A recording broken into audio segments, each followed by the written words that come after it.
कभी तुम्हारे साथ ऐसा हुआ है कि तुम पढ़ने बैठ रहे हो या सिंपली सोने जा रहे हो और अचानक से पता नहीं आउट ऑफ नो वेयर तुम्हारा ब्रेन 50 अलग अलग थॉट्स लेके आएगा और तुम पे अटैक कर देगा।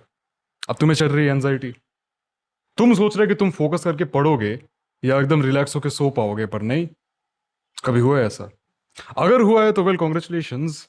Unfortunately you are a patient of overthinking. आप ओवर थिंकिंग के शिकार हो। पर नहीं, ये इतनी भी बड़ी चीज नहीं है जैसा इंटरनेट पे दिखाया जाता है कि लिटरली लोग डिप्रेशन में चले जा रहे हैं ओवर थिंकिंग के चक्कर में। No, they are idiots. Don't be like them. इस वीडियो में मैं ओवर थिंकिंग को एकदम सर्जिकली डाइसेक्ट करूंगा। तुम्हें अच्छे से पता है मेरे वीडियोस में चीजों को, प्रॉब्लम्स के सॉल्यूशंस को अप्रोच करने का जो तरीका होता है ना, वो हमेशा से ही काफी अलग रहा है। And that is the reason कि लिटरली वो सॉल्व भी हो जाती है। बाकी यूट्यूब वीडियोस की तरह नहीं है कि एक बंदा बैठा कैमरे के सामने 30 मिनट या घंटा कोई सोल्यूशन नहीं मिल रहा। 30 मिनट में 5 बार उसकी वीडियो में कमला पसंद के ऐड चल जा रहे हैं, पर सोल्यूशन नहीं मिल रहा। खैर, ओवर थिंकिंग जो है ना भाई, ये दो ही चीजों का मिक्सचर होता है। पहला लैक ऑफ फोकस और दूसरा अनसर्टेनिटी। और इस वीडियो में हम उन दोनों चीजों को डिस्ट्रॉय कर इस वीडियो में हम उन दोनों चीजों को डिस्ट्रॉय करने वाले हैं। दिस इज मी शारिंग गटन and I help young men and teenagers reach their full potential. शुरू करते हैं अनसर्टेनिटी से। अनसर्टेनिटी का मतलब क्या है? इसका सिंपल सा मतलब है कि आप अपने लाइफ में अपने फ्यूचर को लेकर सर्टेन नहीं हो। क्योंकि सबसे ज्यादा ओवर थिंकिंग जो है वो ऐसी चीजों को लेके आती है जिस चीज में आप सर्टेन नहीं हो। Let's take example of these earbuds. अगर मैं इस ईयरबड को पकड़ के ऐसा रखा हूं, मुझे फील हो रहा है कि ये हैवी है, और मैं इस चीज को लेके सर्टेन हूं कि जब मैं इसे खोलूंगा आई विल फाइंड 2 ईयरबड्स, तो मुझे इस चीज को लेके ओवर थिंकिंग नहीं होने वाली। आई विल ओपन इट और मुझे मिल जाएंगे दोनों ईयरबड्स। लेकिन अगर मैं इन दोनों ईयरबड्स को रख देता हूं कहीं साइड में, अब इसे उठाता हूं, थोड़ा सा फील करता हूं कि no, it's a little bit lighter. अब मुझे ओवर थिंकिंग हो सकती है कि क्या जब मैं इसे खोलूंगा मेरे ईयरबड्स मुझे मिलने वाले हैं या नहीं मिलने वाले हैं। अब मुझे आएगी tension. So this is the thing, तुम जिस चीज को लेकर सर्टन रहते हो ना, ओवर थिंकिंग उस चीज को लेकर हो पाना पॉसिबल ही नहीं है, लिटरली स्पीकिंग।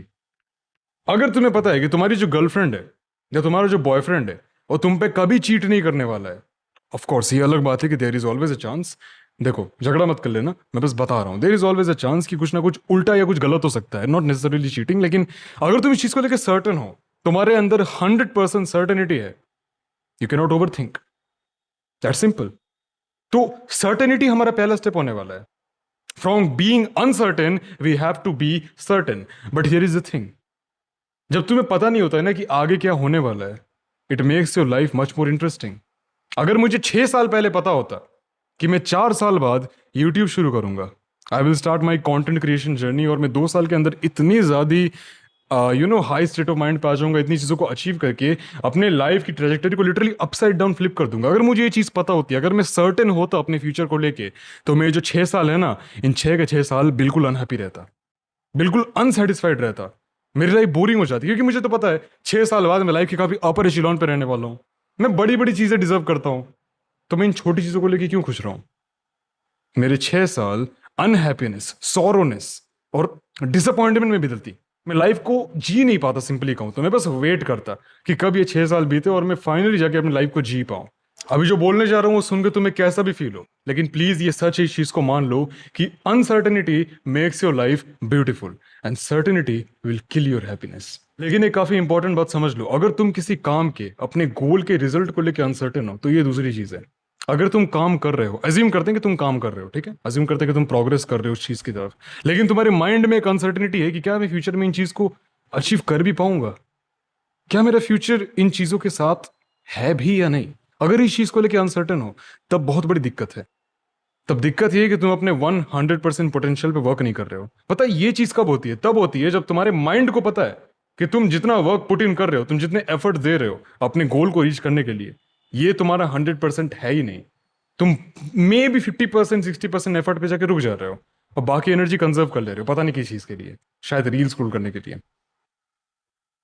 तुम्हारे माइंड को पता है कि अगर तुम 100% पोटेंशियल के साथ वर्क करोगे, it's impossible for you to lose, it's impossible for you to not win. Simple. तुम्हारा माइंड इस चीज को लेकर तुम्हें हमेशा एक रिमाइंडर दे रहा है, और तुम सोचते हो कि वो अनसर्टेनिटी है, तुम सोचते हो कि ओवर थिंकिंग है। नहीं है। तुम्हें सिंपली अपने वर्क के आउटपुट को और ज्यादा बढ़ा देना है, मिल जाएगी सर्टेनिटी, इजी। और अब हम आएंगे भैया सेकंड चीज पे, which is lack of focus. अब जब तुम पढ़ने बैठ रहे हो, जब तुम कुछ काम करने बैठ रहे हो, तो तुम instead of working on that thing, instead of focusing on that thing, तुम्हारा फोकस डाइवर्ट हो रहा है 50 अलग अलग चीजों में। और यही रीजन है कि ओवर थिंकिंग को आने की जगह मिल पा रही है। इमेजिन करो कि मैं तुम्हें एक फ्लेम थ्रोअर दूं। फ्लेम थ्रोअर पता है ना, एक लंबी सी अजीब सी बड़ी सी गन होती है और उसमें से लिटरली आग उगलती है। ठीक है, तो तुम मेरे सामने खड़े हो फ्लेम थ्रोअर लेके, और मेरे इस साइड एक बंदा बैठा हुआ, इस साइड एक बंदा बैठा हुआ। मैं तुम्हें कहता हूं कि तुम सिर्फ मुझ पे एम करो और सिर्फ मेरी बॉडी जलनी चाहिए, इन दोनों को कुछ नहीं होना चाहिए। ऑब्वियसली नो, क्योंकि फ्लेम थ्रोअर का जो बर्निंग रेडियस होता है इतना बड़ा होता है, हम तीनों का कबाब बन जाएगा। वो अलग बात है कि हम फायर प्रूफ, लेकिन फिर भी बस बोल रहा हूं।